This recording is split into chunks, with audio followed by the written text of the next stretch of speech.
started with 1,300 and now there's like 440 left.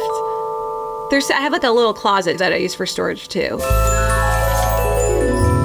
Hi, I'm the Hat Doctor. Welcome to my operating room. So this is my hat room. This is my hat studio. This is where all the magic happens. I'm definitely running out of space. We're hanging them on the walls, the ceiling. They're hanging from the rafters. And this is where I make all my pieces, throughout the year.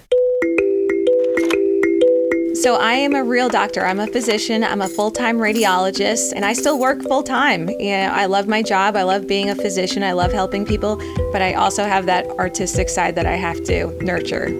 We're finally here. We're at the Kentucky Derby. They're off in the Kentucky Derby. I moved to Kentucky in 2005 to attend the University of Louisville Medical School. When I moved here, I didn't know anything about the Kentucky Derby. I didn't know anything about horse racing. I attended my first Derby with my classmates, and they told me that you had to wear a hat, and I've never worn a hat in my life.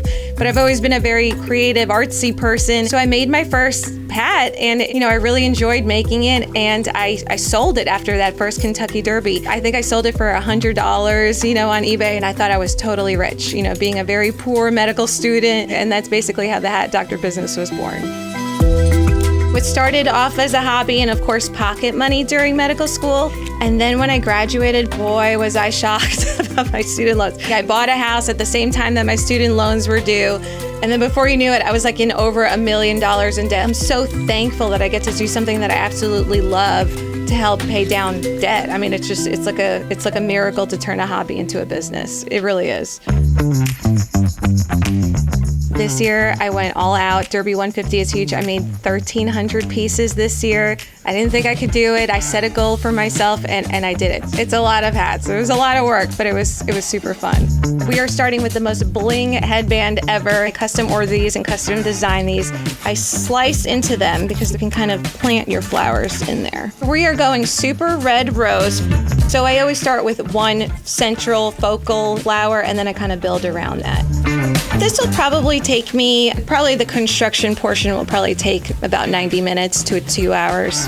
I pride myself on making very comfortable pieces. You can put, a ton of stuff on a headband or a base, but if it's going to be lopsided or heavy and not comfortable, it's not going to work. So the design and making sure that it's going to be well balanced and comfortable is a huge part. I basically just lay out my materials and get to work.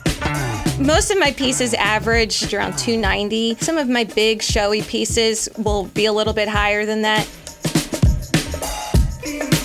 Yeah, I think I'm more self-inspired. I think that there's other ladies that are like me. I'm 41. I'm a fashion-conscious lady. I like to dress up. I like to look cute. Designing for people like me is the best inspiration because people can relate to it. If this is what I want to wear, they probably think this is what I want to wear too. Literally, my favorite part of Derby is just to walk around and take pictures of my hats on the beautiful ladies there. It's the most surreal feeling to think that I made something in this room and someone bought it and is wearing it and it's complimenting their outfit, and that's really what's making their day special. It's an indescribable feeling. It's just amazing.